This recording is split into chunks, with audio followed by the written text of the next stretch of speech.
Screen share allow कीजिएगा please. ठीक है, ठीक। मुझे नहीं पता कब एंड हुई है मीटिंग, लेकिन I think we were discussing the narcissistic personality disorder, जिसमें हम ये समझ रहे थे कि सिंपल तरीके से कैसे हम इस चीज को समझ सकते हैं। तो ग्रैंडियोसिटी के बारे में मैंने आपको बताया कि सेल्फ स्टीम बहुत लो होने की वजह से उनको ये फील होता है कि कहीं पे अगर उनको थोड़ी ज्यादा अहमियत नहीं दी गई है तो उनके लिए थ्रेट होता है, वो उसको एज अ थ्रेट देखते हैं। ठीक है। तो आप इस तरह तो समझ सकते हैं ना कि कौन थ्रेट फील कर रहा है, कौन नहीं थ्रेट फील कर रहा है। ठीक है। फैंटेसीज होती हैं सक्सेस की, कि बस वो कुछ जिंदगी में उनको बहुत बड़ा हासिल हो जाएगा। डिफरेंट डिफरेंट तरह की फैंटेसीज होती हैं उनकी। और इसके अलावा कांस्टेंट नीड ऑफ एडमायरेशन में हमने ये सीखा कि कैसे जो है वो, आवाज आ रही है आप लोगों को मेरी? जी आ रही है। जी clear, यस मैम। ठीक है। Constant, okay okay okay, thank you but thank पीछे से नॉइज यू। का थोड़ा मैसेज की आवाजें आ रही है, म्यूजिक बीच में, वो बंद कर दें ओके, प्लीज। किसकी आवाज आ रही है, सॉरी? जी बैक से कुछ शायद आवाज आ कोई रही है? ट्रैफिक का हमारा कोड चल रहा था पीछे, तो उससे। नहीं, मेरे कमरे में बिल्कुल खामोशी है। आई डोंट नो कि कहाँ से आवाज आ रही है आपको। जी शास्ता आप कंटिन्यू करें। ठीक है। हम यहाँ पर थे कि कैसे इस चीज को समझें कि हमें ये 3 रेड फ्लैग्स जो है वो नजर आ रहे हैं। ठीक है। जैसे अगर मैं हेल्दी हूँ, ठीक है, अगर मैं बिल्कुल ठीक हूँ, तो मेरा ये परसेप्शन ये है कि अगर कि मैं अपने परसेप्शन को इस तरह से बयान करूँ कि मेरा ये ग्लास जो है वो आधा खाली है, दिस इज माई परसेप्शन। और मैं ओपन हूँ आपके आपके आइडियाज को रिसीव करने के लिए। ठीक है। And I am accepting and I am respecting your idea. ठीक है। लेकिन यहाँ पे जो है वो ये सिलसिला नहीं होता। दे डोंट रिस्पेक्ट, दूसरों के आइडियाज को बिल्कुल भी रिस्पेक्ट नहीं करते, बिल्कुल भी जो है वो खातिर में नहीं लाते वो। इन एनी केस, चाहे वो उनका बच्चा हो, चाहे उनका हस्बैंड हो, या उनकी वाइफ हो, या उनका एम्प्लॉय हो, किसी भी तरीके से वो उस चीज को खातिर में लाते ही नहीं है कि दूसरे का परसेप्शन या दूसरे के आइडियाज भी किसी की कुछ अहमियत रखते हैं। और अगर किसी महफिल में उनको एक्स्ट्रा जो है वो अहमियत नहीं दी गई, उनको क्राउन नहीं पहनाया गया, उनको अलग से कुछ ट्रीट नहीं किया गया, तो उनको वो एज अ थ्रेट फील करते हैं। ठीक है। लैक ऑफ एम्पैथी के बारे में मैं ये कहूंगी कि सिंपैथी जो और एम्पैथी आप लोग बता चुके हैं कि क्या चीज है, हम सबको समझ में आ गया। ठीक है। एम्पैथी इनके अंदर बिल्कुल भी नहीं पाई जाती, जरा सी भी नहीं। इवन अगर वो कहीं पे आपको शो भी हो रहा होता है कि इनके अंदर ये कितने एम्पैथिक हैं या कुछ इस तरह से है, तो आप उसको बाद में समझ में आपको आ जाता है कि ये थोड़ा सा मतलब यानी कि कंडीशनल था। ठीक है। यानी वो किसी कंडीशन की वजह से था वो empathy, otherwise they don't feel this kind of emotions. तो इस तरह के लोगों को चैलेंजेस इन सबसे ज्यादा के 2 तरह के रिलेशनशिप होते हैं। एक वो रिलेशनशिप जो हमारा खुद से होता है, उसको हम कहते हैं इंट्रा पर्सनल रिलेशनशिप। और एक वो रिलेशनशिप होता है जो दूसरों से होता है, यानी हमारा बाहर की दुनिया से होता है, it is called inter personal relationship. ठीक है। तो इनका इंट्रा पर्सनल रिलेशनशिप खुद से भी मैं समझती हूँ कि सही नहीं होता जब भी वो उसको प्रोजेक्ट कर रहे होते हैं आगे। तो interpersonal relationship, work related issues इनके बहुत होते हैं, लेकिन they are very charismatic and very very charming personalities in the society. और जब भी आप इनको इस तरह के रिलेशनशिप में मिलेंगे, इनको जो कि इंटीमेट रिलेशनशिप होता है या फ्रेंडशिप वाला रिलेशनशिप होता है, सबसे पहले तो वो इस तरह के लोगों को टारगेट करते हैं जो कि एम्पैथिक होते हैं। ठीक है। जो एम्पैथिक होते हैं, जो बहुत ज्यादा थोड़े सीधे साधे से लोग होते हैं, या जो इजी जो है जो उनका टारगेट होते हैं, तो वो सबसे पहले उनको टारगेट करते हैं। टारगेट करने के बाद लव बॉम्बिंग स्टार्ट करते हैं। ठीक है। सबसे पहले उनका लव बॉम्बिंग स्टार्ट होता है। They pour a lot of love, a lot of empathy, a lot of sympathy towards the their prey. ठीक है। अपने प्रे, अपने शिकार की तरफ बहुत सारा डालते हैं, क्योंकि उनको कांस्टेंट एक तोता चाहिए जो उनकी तारीफ करता रहे। ठीक है। तो वो उनको चाहिए, जब वो, ये इसको हम कहते हैं नार्सिसिस्टिक सप्लाई। ठीक है। जब वो सप्लाई उनको एनी टाइम चाहिए, अगर वो सप्लाई नहीं मिलता है तो वो खुद को बहुत कमजोर फील करते हैं, बिल्कुल वैसे ही जैसे कि एक शख्स के अंदर से कुछ जो है ना वो महीने भर से खाना ना दिया जाए सही, और तो उसका हाल क्या होगा। तो बिल्कुल वैसे ही उस तरह इनको सप्लाई चाहिए होती है। तो वो सप्लाई उनको किसी न किसी से मिलते रहनी चाहिए। अगर एक माँ है, उसके 4 बच्चे हैं, तो कोई ना कोई जो है वो, मेरी आवाज कट के आ रही है। अच्छा जी, अभी ठीक आ रही है? हेलो, सबको कट के आ रही है जी आवाज मेरी? जी ठीक है आप कंटिन्यू करें। आ रही है। नहीं, मुझे कंटिन्यू बिल्कुल सही आ रही है। ठीक है, ठीक है, थैंक यू सो मच। मैं कहा थी? ठीक है, तो बिलफर्ज एक मदर है, अगर उसके 4 बच्चे हैं तो चारों में से कोई एक जो है वो उसका गोल्ड चाइल्ड होता है, और जो उसको, जिससे उसको एडमायरेशन मिलती रहे, जिससे उसको सप्लाई मिलती रहे, तो उसका गोल्ड चाइल्ड बन जाता है। लेकिन जो बच्चा उसको सप्लाई नहीं दे रहा होता, वो एडमायरेशन और वो चीजें नहीं मिल रही होती, तो फिर वो उसका उसको उससे बिल्कुल कट ऑफ हो जाती है। ठीक है, इसी तरह फादर का भी यही सीन है कि एक एक जो है वो गोल्ड चाइल्ड होता है, और जो निकल जाता है इस चीज से, यानी जो नहीं उनको एडमायरेशन दे रहा होता, और जो इसका मतलब समझ जाता है कि भाई अब ऐसे नहीं चलेगा और दिस इज रॉन्ग, तो वो सप्लाई इनको नहीं मिल रहा होता, तो फिर वो बच्चा जो है वो स्केप गोट कहलाता है। ठीक है, इसी तरह बॉस और एम्प्लॉय के रिलेशनशिप में भी ऐसा ही होता है कि कोई उनका जो है वो गोल्ड चाइल्ड होता है, कोई उनका स्केप गोट होता है। तो नार्सिसिस्टिक सप्लाई में उनको ये तीनों चीजें उनकी सप्लाई है कि उनको ग्रैंडियोसिटी मिलती रहे, उनको फ्यूचर की और इसकी फैंटेसीज मिलती रहे, उनको एक्सेसिव नीड ऑफ एडमायरेशन मिलती रहे। ठीक है, और एम्पैथी सिर्फ आप उनको ही दिखाएं, और ये दे नेवर एडमायर यू, वो कभी भी एक्सेप्ट नहीं करेंगे कि आपने उनके लिए क्या किया, अनटिल अनलेस अगर आपने उनको ये तीनों सप्लाई जो है वो नहीं दिया तो ये चीज जो है, और लोग इस चीज में अनफॉर्चुनेटली बहुत अरसे तक फंसे रहते हैं। कोई आप बिलीव नहीं करेंगे कि लोग इस चीज को डायग्नोस ही नहीं कर पाते अपने करीबी रिलेशनशिप में, बॉस रिलेशनशिप में, फ्रेंडशिप रिलेशनशिप में। 7 साल 8 साल शायद बहुत कम है, लेकिन ऐसे कई विक्टिम्स हैं जो 50-50 साल तक इस रिलेशनशिप को में रहते हैं, चाहे वो इंटीमेट रिलेशनशिप हो, चाहे वो ऑड रिलेशनशिप्स भी, जैसे कि पड़ोसी। ठीक है, यानी वो जो रिश्ता खत्म किया जा सकता है, दोस्त रहते हैं, और उनको पता ही नहीं चलता है कि वो किस पैटर्न में है, because they have some kind of patterns ना। तो उस पैटर्न में आप घूम रहे होते हैं, पहले लव बॉम्बिंग होगी, ठीक है, फिर उसके बाद जो है वो आपसे सप्लाई लिया जाएगा, फिर आपको जो है वो साइलेंट ट्रीटमेंट दिया जाएगा, यानी कि आपको आपने बिल्कुल, अगर आपने बिल्कुल उनसे आपसे कट ऑफ कर दिया जाएगा, तो आपको क्या होगा कि आपको वो नीड होती है फौरन से, तो फिर आप चाहेंगे कि नहीं, मैं सामने वाले को खुश कर दूं। तो फिर जैसे ही आपने उनका तवाफ शुरू किया, वो फिर वापस वैसे ही हो जाते हैं। तो वो एक तरह से जो विक्टिम है उसको उस चीज की आदत हो जाती है। This is called trauma bonding. आप चाहे तो लिख सकते हैं, चाहे आप आगे ये इसको पढ़ लव सकें। बॉम्बिंग जो आप डिस्क्राइब कर रही हैं, वो यस, सिर्फ वर्बल तो नहीं होती ना, वो फिजिकल भी हो सकती है, यानी कि गिफ्ट्स, बहुत ज्यादा एक्स्ट्रावेगेंट गिफ्ट्स देना और ये यस, सब यस, यस, करना। Yes, of course, of course, बिल्कुल। लव बॉम्बिंग का जो तरीका, देखिए हर किसी का तरीका डिफरेंट होता है। जो जो इस तरह के लोग होते हैं जो किसी को प्रे बनाते हैं, तो उनको पता होता है सामने वाले को क्या पसंद है। किसी को गिफ्टिंग पसंद है तो गिफ्टिंग करेंगे, किसी को प्रेजेंस पसंद है तो वो ज्यादा प्रेजेंस देंगे, बिकॉज दे नो कि सामने वाले की नीड क्या है। पहले तो वो ये देखते हैं कि सामने वाले की कमजोरी क्या है, उस कमजोरी पे अटैक करके उसको वही बार बार देंगे, ताकि आप खुश कैसे होंगे आप। ठीक है, बिलफर्ज अगर एक शख्स है, उसको बचपन से उसकी माँ, अनफॉर्चुनेटली उसकी माँ का इंतकाल हो गया था, या उसके फादर का इंतकाल हो गया था, तो उसको वो माँ की एक खला पैदा हो जाता है ना बच्चे के अंदर, चाहे वो जितना भी बाप या माँ उसको प्यार दे दे, लेकिन पेरेंट में से कोई एक नहीं रहता है, तो एक खला पैदा हो जाता है। तो क्या होता है कि उसके अंदर एक नीड होती है। ठीक है, तो ये जो नार्सिसिस्टिक पर्सनालिटी डिसऑर्डर, वो इस नीड को समझते हैं, वो वैसे ही बिहेव करेंगे जैसे एक माँ बिहेव करती है अपने बच्चे के साथ, या बाप बिहेव करता है, उसको पता होता है सामने वाले की कमजोरी क्या है, तो वो उसकी कमजोरी की तरह ही जो है वो उसको लव बॉम्बिंग उसी तरह का देते हैं, उसी तरह ट्रीट करते हैं। लव बॉम्बिंग हो गई, साइलेंट ट्रीटमेंट हो गया, ये चीजें चलती हैं, तो उस शख्स को, जो विक्टिम होता है, उसको इस चीज की आदत हो जाती है। जब उसको आदत हो जाती है तो this is called trauma bonding. ठीक है, ट्रॉमा बॉन्डिंग एक बहुत वसी टॉपिक है, इस पे भी बहुत सारी बात हो सकती है, लेकिन मैं चाहती हूँ आप ये चीजें लिख लें ताकि आप खुद भी अपने तौर पे सर्च कर सकें। और साइको एजुकेशन जो कि नीड है आज की सोसाइटी की, मैं चाहती हूँ वो लोगों तक ज्यादा से ज्यादा कॉमनली पहुंचे। ठीक है, सो ये इनका बिहेवियर थोड़ा सा डिस्कस कर लिया। वैसे इनके फीचर्स अगर डिस्कस किए जाएं तो बहुत सारे हैं, मैंने कहा आई हैव अ ना question 30। Ma'am. Yes, yes, sure.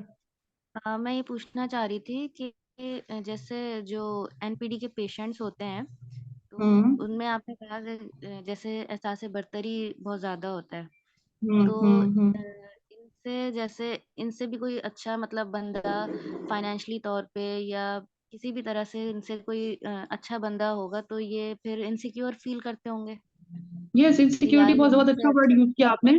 बहुत अच्छा वर्ड आपने यूज किया जो कि मैं भूल गई थी। इनसिक्योरिटी, लो सेल्फ स्टीम होने के साथ साथ इनके अंदर इनसिक्योरिटी बहुत ज्यादा होती है, तभी तो ना, कि अब देखिए इतनी ज्यादा लो सेल्फ स्टीम है, इतनी ज्यादा इनसिक्योरिटी है, कि अगर जरा सा ट्रिगर उनको मिल जाता है कि मुझे यहाँ अच्छा ट्रीटमेंट नहीं मिला, तो फौरन से वहां पे रिएक्ट करना शुरू कर देते हैं, फौरन से वहां पे वो करना शुरू कर देते हैं। तो इनकी इनसिक्योरिटीज बहुत ज्यादा होती हैं, लव को लेकर, रिलेशनशिप्स को लेकर, फाइनेंसिस को लेकर, हर चीज को लेकर इनसिक्योरिटी जो है वो बहुत ज्यादा होती है। जैसे बिल फर्ज के मैं आपको ये बात बता रही हूँ, अगर आपकी दोस्ती किसी से है and he is and she is narcissistic personality disorder, ठीक है, अब आपकी को इतनी ज्यादा आपकी ट्रॉमा बॉन्डिंग उससे है कि जितनी मोहब्बत आपको एक माँ से एक बाप से मिलनी चाहिए उससे कहीं ज्यादा वो आपको दे रही है, ठीक है, तो आपको ये लग रहा है कि आपको उसकी आदत सी हो गई ना, तो you have trauma bond with that person. लेकिन क्या होगा कि अब जाहिर बात है कोई इंसान ऐसा तो नहीं हो सकता कि मैं किसी एक ही शख्स से दोस्ती करूं, मेरे अगर 10 सर्कल हैं तो आपके 10 सर्कल हैं तो और भी लोग होंगे।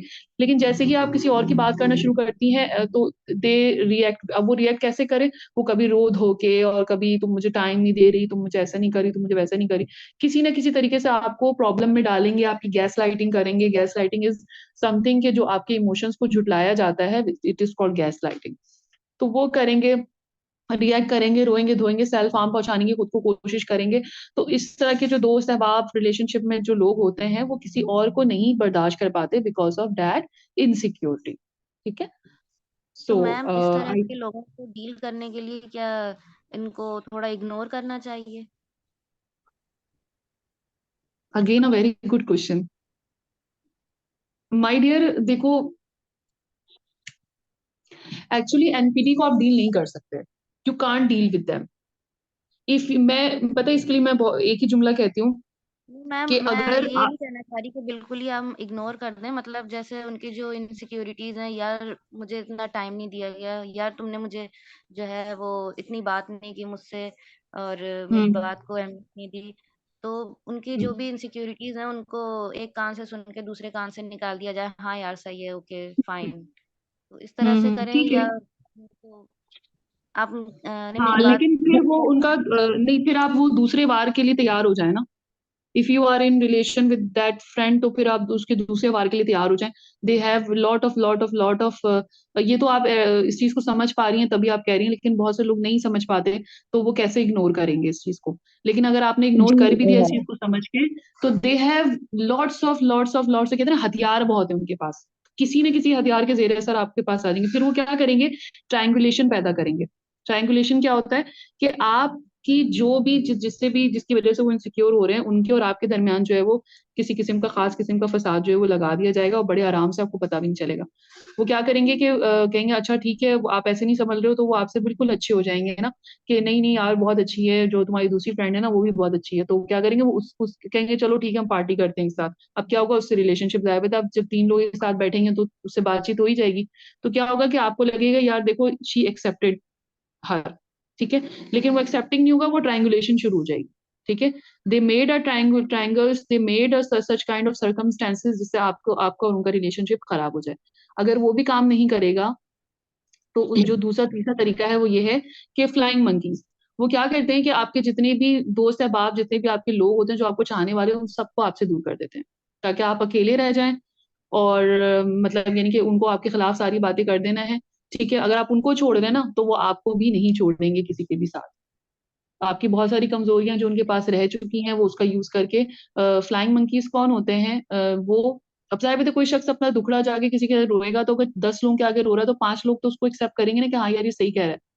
तो जो बात ज्यादा बोली जाती है वो एक्सेप्ट कर ली जाती है, तो वो उस चीज को इतना कॉमन कर देंगे आपके बारे में कि लोग उस चीज को एक्सेप्ट करना शुरू कर देंगे कि हाँ इनके कैरेक्टर में ही कोई प्रॉब्लम है। समझ रही हैं आप मेरी बात? तो दीज जी काइंड ऑफ, मैंने शाइस्ता, कहा मुझे उनके एक पास। बात पूछनी थी। हम्म मैं ये पूछना चाह रही थी कि जो नार्सिसिस्ट पीपल होते हैं, डू दे नो देमसेल्फ, वो खुद जानते हैं कि वो क्या हैं और वो क्या कर रहे हैं? उन्हें अपनी पहचान होती है? नहीं, in most of the cases नहीं होती है। नहीं होती। इन मोस्ट ऑफ द और केसेस नहीं होती है। और अगर ऐसा उनको भी होता पता, है कि वो कभी खुश नहीं रहते? नहीं अगर उनको सप्लाई मिलता रहता है तो बड़े खुश होते हैं, वो आपका दिल तोड़ के आपको एक मिजरेबल कंडीशन में छोड़ के वो एक बेबी की तरह सो सकते हैं, उनको नींद बड़ी अच्छी आ सकती है, यू कैन इमेजिन देन के वो, ठीक है। तो मैंने आपसे ये बताया कि उनके पास हथियार बहुत हैं। हमारी एक बहुत प्यारी सी पार्टिसिपेंट ने पूछा कि क्या हम उनको डील कर सकते हैं, तो how can you deal with them dear. देखो मैं एक चीज कहती हूँ, जो लोग कहते हैं ना कि हमें डील कर लेंगे हमारे पास बहुत, मैं उनसे कहती हूँ कि अगर आपको ये कंफर्म है, अगर आपको ये कंफर्म है कि इस जिंदगी के बाद भी एक और जिंदगी आपके पास है, यानी आपका दूसरा जन्म होगा, तो आप ये जो जन्म है आप उनसे डील करने में लगा दें। ठीक है, पूरी जिंदगी आपकी गुजर जाएगी, आप उनसे डील कर लें, और जब जिंदगी जीना शुरू करना है ना, वो जब नेक्स्ट आपका, अगर आपको कंफर्म है कि हाँ नेक्स्ट टाइम जो है वो आप दोबारा इस दुनिया में किसी की शक्ल लेकर आएंगी, तो फिर आप जो है ना वो उस वक्त जिंदगी जी लीजिएगा अपनी। This is how it hard to deal with them. If a person has diagnosed with personality disorder, narcissistic personality disorder, right? I'm not talking about कि जिसके नार्सिज्म के सिम्टम्स हैं, ठीक है, उसको आप शायद डील कर लें, लेकिन जो डिसऑर्डर का शिकार है, जो एनपीटी, आप उससे डील नहीं कर सकते, सारी जिंदगी नहीं कर सकते, और अगर करना चाहें तो you have whole life, it is your, आपकी मर्जी है, आप करना चाहें तो कर सकते हैं, लेकिन इसमें क्या होगा कि आपकी पूरी जिंदगी निकल जाएगी, बिकॉज बहुत मुश्किल जाती है इन सम केसेस। ये देखा गया है कि शायद 1% लोग ऐसे जो है, जो समझते हैं खुद को कि वो एनपीटी का शिकार है, और वो साइकोथेरेपिस्ट के पास भी जाते हैं, उस चीज को एक्सेप्ट भी करते हैं।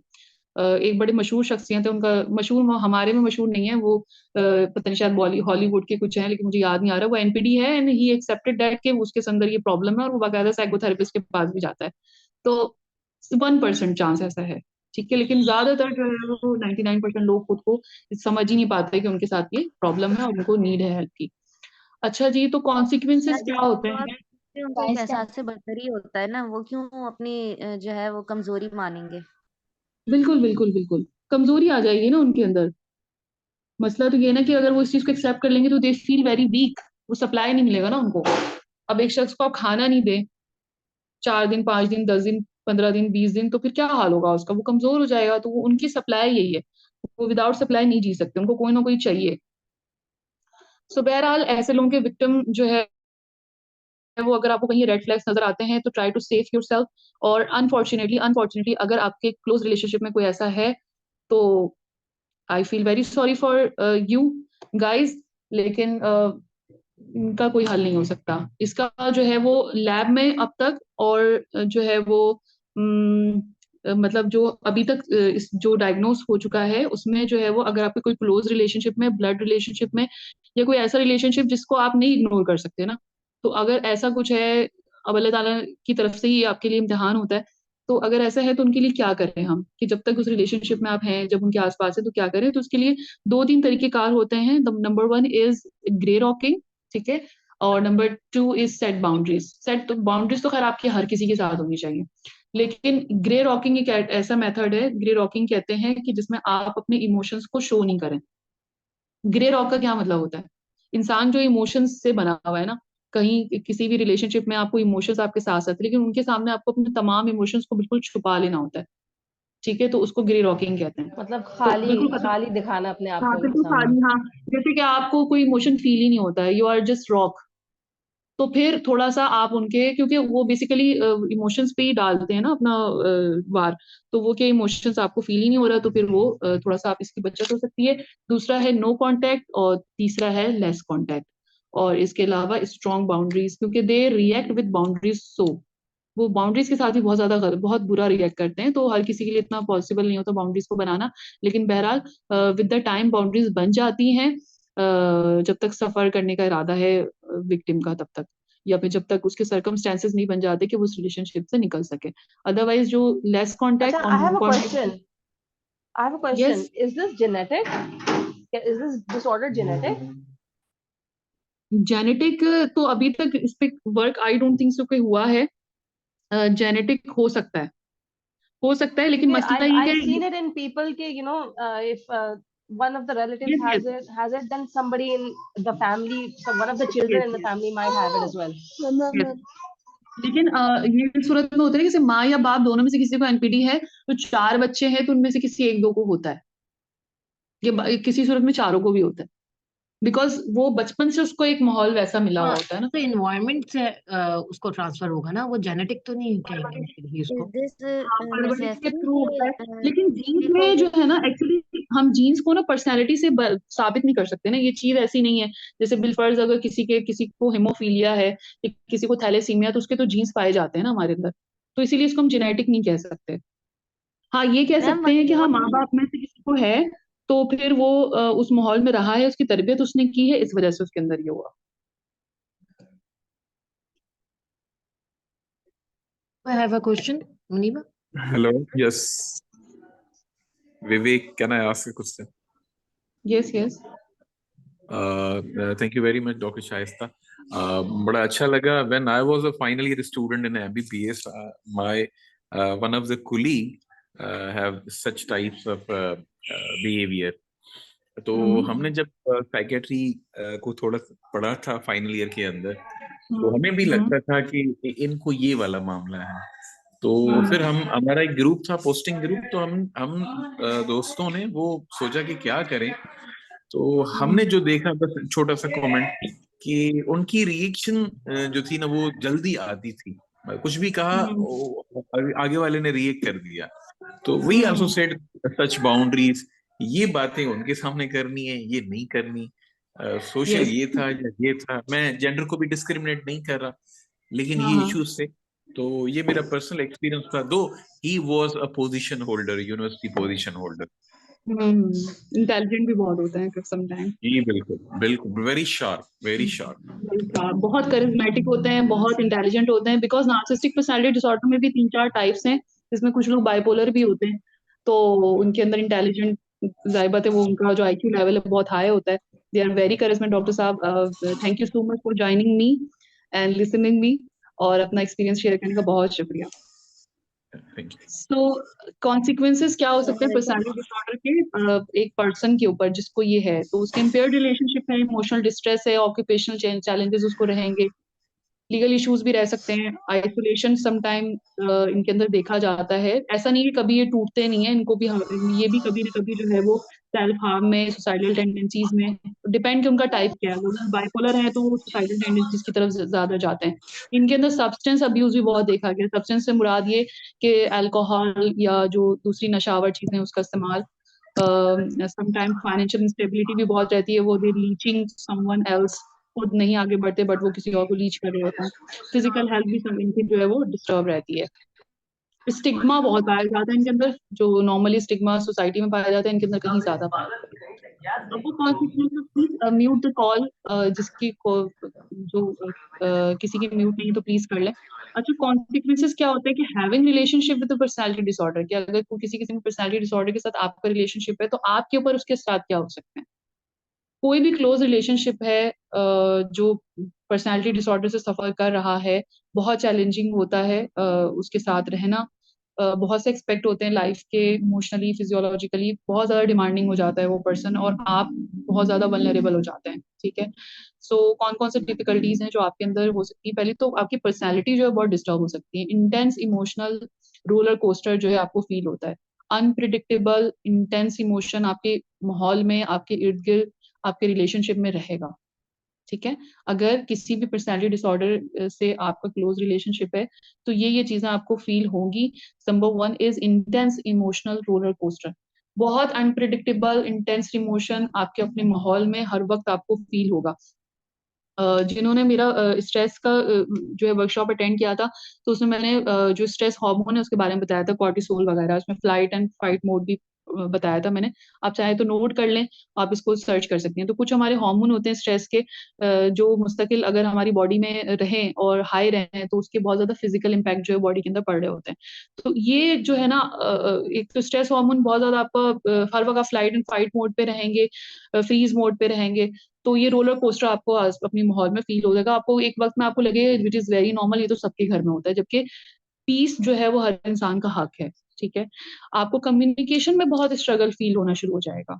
आपको बहुत डिफिकल्टी होगी एक्सप्रेस करने में, कि आपको समझ नहीं आएगा कि सिंपल सा इमोशन में कैसे शेयर करूं किसी से, मतलब कैसे मैं सामने वाले को अपनी इमोशंस एक्सप्रेस करूं, समझाऊं. कि तो मिसकम्युनिकेशन एंड मिसअंडरस्टैंडिंग बहुत ज्यादा आपके एनवायरनमेंट में रहेगी. रिलेशनशिप में अनस्टेबिलिटी रहेगी. आपको हर चीज अनप्रिडिक्टेबल लगेगी रिलेशनशिप के अंदर. आपको उस रिलेशनशिप, देखिए रिलेशनशिप में ना सिक्योरिटी बहुत इंपॉर्टेंट होती है. एक ऐसा शख्स, एक ऐसा रिलेशनशिप, चाहे वो दोस्त का हो, इंटीमेट हो, बेटी का हो, किसी का भी हो, माँ का हो, बाप को, एक सिक्योर फील होना बहुत जरूरी है.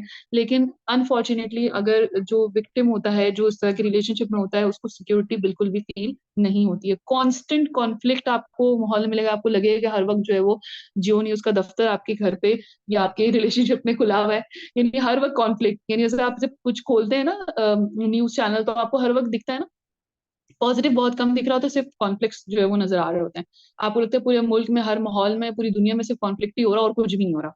ठीक है, सेम ये फीलिंग आपको आना शुरू होती है कि फ्रीक्वेंट कॉन्फ्लिक्ट्स आपके रहते हैं, tension with relationship, stressful hostile किस्म का एनवायरनमेंट आपको फेस करना पड़ता है। फियर ऑफ अबैंडनमेंट, अगर आप सिर्फ आप हम अपने लिए नहीं कह रहे, हम में से, मैं ये समझती हूँ कि हम में से हर किसी न किसी को इस चीज से चाहे वो कभी दोस्त, कभी अहबाब, कभी जो इंटीमेट रिलेशनशिप, किसी न किसी रिलेशनशिप में हमें ये प्रॉब्लम रहती है, तभी हम सीखते हैं। ऐसा नहीं है कि दुनिया बिल्कुल पीसफुल है, आप बिल्कुल कहते नहीं कि बेड ऑफ रोजेस पे हैं, हमें कोई चैलेंजेस नहीं मिलेंगे। इस तरह के चैलेंजेस हमें मिलते, तभी हम सीखते हैं ना। तो लेकिन दूसरों की मदद करने के लिए हमें ये देखना बहुत जरूरी है कि ये तमाम सिम्टम्स उसकी लाइफ के अंदर है, तो उसको ये बताना जरूरी है कि जिंदगी नहीं है, जिंदगी से कहीं आगे आपको इससे निकलना होगा। तो ये चीजें मैं इसलिए भी बता रही हूँ। फियर ऑफ अबैंडनमेंट होता है कहीं उनको छोड़ ना दिया जाए, कहीं जो रिलेशनशिप जिससे है उसे वो कोई छोड़ ना दे। फियर ऑफ अबैंडनमेंट इस तरह के बच्चों में और इस तरह की पर्सनैलिटी में बहुत पाया जाता है। इमोशनल डिस्टर्बेंस, और जाहिर बात है कि इन सब चीजों का उनके वेल बींग के अंदर बहुत इम्पैक्ट पड़ता है। वो खुद भी स्ट्रेसफुल, उनके अंदर बहुत सारे नार्सिज्म के ट्रेट्स आना शुरू हो जाते हैं इमोशनल स्ट्रेन की वजह से। उसके बहुत एडवर्स इफेक्ट आते हैं मेंटल और फिजिकल हेल्थ पे। आइसोलेशन समटाइम इस तरह के लोग तैयार कर लेते हैं, सोशल कनेक्शन की बहुत लिमिटेड हो जाती हैं, अकेले रह जाते हैं। वो सिर्फ उनको लगता है कि बस यही एक कहते नहीं नाउजुबिल्ला, बस एक ही काबा है, उसके गिर्द जो है उनको तवाफ करना है जिंदगी में, और कुछ उनके रह नहीं जाता। सिर्फ उनको खुश क्या करना और उस तरह के लोगों को की को एडमायरेशन देना उनकी जिंदगी का एक वो रह जाता है, क्योंकि उनको फियर होता है अगर मैं इस रिलेशनशिप को छोड़ दूं तो मेरे पास कुछ रह नहीं जाएगा। जो अनहेल्दी बिहेवियर जो उनके अंदर पैदा हो जाता है इस रिलेशनशिप की वजह से, इस तरह के लोगों की वजह से जो विक्टिम होता है, तो उसके अंदर भी इम्पल्सिव और हार्मफुल किस्म के बिहेवियर पैदा होना शुरू हो जाते हैं, जो कि पर्सनैलिटी डिसऑर्डर के होते हैं। बहुत उनको वो ड्रेन भी कर रहा होता है। अच्छा, रोल स्ट्रेन फैमिलीज का मतलब वो चैलेंजेस जो कि फैमिली डायनेमिक्स में हमें फेस करने पड़ते हैं, वो रिस्पॉन्सिबिलिटीज जो हमें अपने हाउस होल्ड में पूरी करनी पड़ती हैं, उसके अंदर भी बहुत ज्यादा स्ट्रेन जो है, स्ट्रेस जो है वो देखा जाता है, यानी आप उसको स्मूथली नहीं कर पाते हैं। इमोशनल एग्जॉशन, नाम से ही जाहिर है, बहुत आप इमोशनली थकावट फील करते हैं, कॉन्स्टेंटली अपने इमोशंस को जो है वो नेविगेट कर रहे होते हैं कि जिसकी वजह से आपकी, क्योंकि कैसे किसी के सामने बिहेव करना है, क्या करना है। तो और दूसरी बात, आपका फिजियोलॉजिकल जो स्ट्रेस हार्मोन है वो बहुत ज्यादा हाई रहता है, जिसकी वजह से आपको इमोशनल एग्जॉशन जो है वो फील होता है। दूसरा, आपको हेल्प जो है वो तलाश करने में बहुत प्रॉब्लम होती है, आपको मसला होता है किसी से हेल्प लेने में या ट्रीटमेंट के साथ जुड़े रहने में, क्योंकि आप खुद भी, आपका सेल्फ स्टीम बहुत, जो विक्टिम है उसका सेल्फ स्टीम बहुत लो हो जाता है। चिल्ड्रन पे इसका बहुत बुरा इम्पैक्ट पड़ता है, स्पेशली अगर जो इस तरह के माहौल में से उनका सामना हो, उनके केयर गिवर्स में से या उनके माहौल में, दूसरे रिलेशनशिप में, या उनके टीचर्स अगर इस तरह के हों, तो जो बच्चे हैं वो बहुत ज्यादा मुतासर होते हैं, तो वो बहुत ज्यादा वल्नरेबल होते हैं, क्योंकि एडल्ट तो वल्नरेबल हो ही जाते हैं इनके सामने जो विक्टिम होता है, लेकिन बच्चे तो पैदा ही एक्सक्यूज मी वल्नरेबल मैम, होते हैं। जी बोले। जी बोले प्लीज, आपकी आवाज नहीं आ रही है मुझे। सो बच्चों पे इसका बहुत बुरा असर पड़ता है, और इस तरह के बच्चे जो कि किसी नार्सिस्टिक पर्सनालिटी मैं डिसऑर्डर, पूछ रही एंटी, थी कि एडीएचडी इसी का है, पर्सनालिटी डिसऑर्डर में आता है। नहीं, एडीएचडी वो डिफरेंट है, उसके डीएसएम मैं 5 कह में रही थी क्राइटेरिया एडीएचडी है। भी पर्सनालिटी डिसऑर्डर का पार्ट है। नहीं, पर्सनालिटी डिसऑर्डर का एडीएचडी पार्ट नहीं है। मैं कह रही थी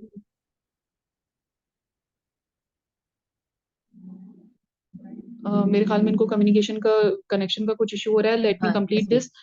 तो आप अपनी सवाल जो ग्रुप में कर लीजिएगा प्लीज।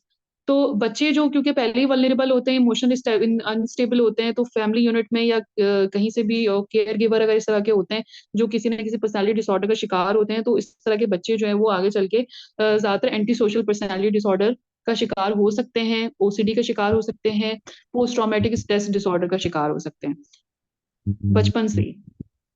ठीक है, क्योंकि उनको लगता है कि यही constant flight and flight mode पे रहने की वजह से उनके अंदर कुछ ऐसी बीमारियां जैसे डायबिटीज और अर्ली एज में हाई ब्लड प्रेशर और इस तरह की जो प्रॉब्लम पैदा होना शुरू हो जाती हैं। Let me explain one most important thing, कि इन सब के अलावा जो ये जो इम्पैक्ट आ रहे हैं, आपके फिजिकल हेल्थ पर भी बहुत ज्यादा इम्पैक्ट आता है।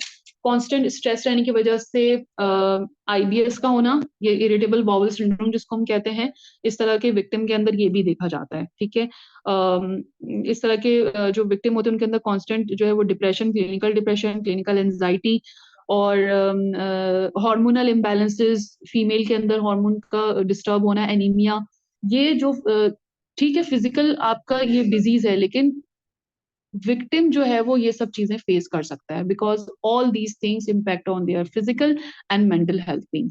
Hopefully definitely. आपको ये सेशन हाँ जी, होपफुली ये डेफिनेटली। सेशन आपके लिए बेनिफिशियल रहा Excuse me, होगा। ma'am, can I ask something? Yes अस्सलाम वालेकुम। जी, मैम, आपने वालेकुम। जैसे अभी कहा कि अगर पेरेंट में से कोई एक नार्सिसिस्टिक है तो बच्चों में पॉसिबिलिटी है, तो अगर हम जी अपने बिल्कुल। अराउंड ऐसे एडल्ट्स पाते हैं जिनके ज़ाहिर है बच्चे हैं और उनमें ये ट्रेड्स नज़र आ रहे हैं, तो एडल्ट्स का तो हम्म। अगर हम उनको नहीं डील कर सकते, तो क्या हम बच्चों को प्रिवेंट कर सकते हैं कि वो ऐसे एडल्ट्स में ऐसे एडल्ट बनने से उनको रोका जा सकता है क्या? आई अच्छा, मीन उनके सॉरी, साथ कुछ अगर आपकी सॉरी अथॉरिटी मैं है, बीच में अगर इंटरप्ट आपकी कर रही हूँ। अथॉरिटी है एक्सक्यूज मी। जी, अच्छा जी, हमारे हाँ पास मेंबर्स अब टाइम शॉर्ट है, तो अगर हाँ किसी हाँ का बीच में अगर हमारे पास डिस्कनेक्ट भी हुआ तो आप लोग क्वेश्चन ग्रुप पे भी कर सकते हैं। Please continue. हाँ, ठीक है। एक्चुअली आपका सवाल ये था कि देखिए अगर आपके पास अथॉरिटी है तो आप कर सकती हैं, आपके पास अथॉरिटी है तो कर। देखिए बच्चे के लिए ना बहुत ही मुश्किल होता है ये एक्सेप्ट करना कि उनका जो केयर गिवर है उसके साथ वो सही नहीं है। मतलब वो तो एनपीटी समझेगा ही नहीं ना, उसको तो छोड़ दें। लेकिन अगर आप उसको ये बताते हैं कि आपके पेरेंट्स के साथ ये इशू, आपकी ये चीज नहीं देखें, तो फिर वो बहुत मुश्किल होता है अगर वो बच्चा गोल्डन चाइल्ड है तो। ठीक है, इन सम केसेस अगर वो स्केप गोट है तो आप उसको सपोर्ट कर सकते हैं। अगर आपकी अथॉरिटी है तो जितनी अथॉरिटी उतनी कर सकते हैं, लेकिन सपोर्ट जरूर करें इस तरह के बच्चों को, ताकि वो आगे चल के इस तरह की प्रॉब्लम का शिकार ना हो। Thank you so much for listening. अगर किसी का कोई सवाल है तो आप ग्रुप में कर सकते हैं। मैं ये नहीं कहूंगी this is a complete session, this is a very comprehensive and complete session. इसमें बहुत कुछ है जो नहीं मैं बता सकी, हो सकता है मैं भूल गई हूँ, लेकिन मैंने ये कोशिश की है कि कुछ इंस्टिंक्ट आपको दी जा सके, कुछ इंसाइट्स आपको दी जा सके कि जिस पे आप आगे खुद भी आगे सर्च कर सकें। Thank you so much for joining me. Basically आप मेरा जो सोशल मीडिया हैंडल है वो भी फॉलो कर सकती हैं, डॉक्टर शाइस्ता ऑफिशियल के नाम से और roots of wellness by doctor Shaista के नाम से। मैं वहाँ पे 1-to-1 कोचिंग भी करती हूँ about physical and mental health, और इसके अलावा जो है कहाँ पर? ग्रुप कोचिंग जो है वो होती है इंस्टाग्राम, और इसके अलावा वेलनेस वॉरियर्स के नाम से हमारे पास एक ग्रुप इंस्टाग्राम है, पे कौन वो सी आप आईडी ज्वाइन है? कर सकते हैं। जी, इंस्टाग्राम पे कौन सी आपका है? मैं शेयर कर दूंगी, ग्रुप पे शेयर कर दूंगी। ठीक है, इसके अलावा जी। आप, हमारे पास एक ग्रुप है वेलनेस वॉरियर्स के नाम से, जो कि वहाँ पे भी सेशंस होते रहे हैं पास्ट में। आप चाहे तो उसको भी ज्वाइन कर और सकते हैं, आप जी, सेशन को भी ज्वाइन करने के लिए इस ग्रुप से हमेशा जुड़े रह सकते हैं। थैंक यू सो अच्छा मच। जी, आप लोग जो है वो हमारे पास फर्दर डॉक्टर शाइस्ता के साथ के अभी सेशंस फेब में भी हैं और मार्च में भी हैं इंशाल्लाह ताला, तो ग्रुप पे आप लोगों के साथ चीजें शेयर कर दी जाएंगी। और आप ये सारी स्लाइड ग्रुप पर भेज दें प्लीज। जी बिल्कुल, ओके आप लोगों के साथ चीजें शेयर कर दी जाएंगी और आप लोग के अभी भी जो क्वेश्चंस हो वो वहां पर आंसर कर दिए जाएंगे। जज़ाकल्लाह खैर। Okay okay, Allah Hafiz, Allah Hafiz, thank you. Allah Hafiz, thank you.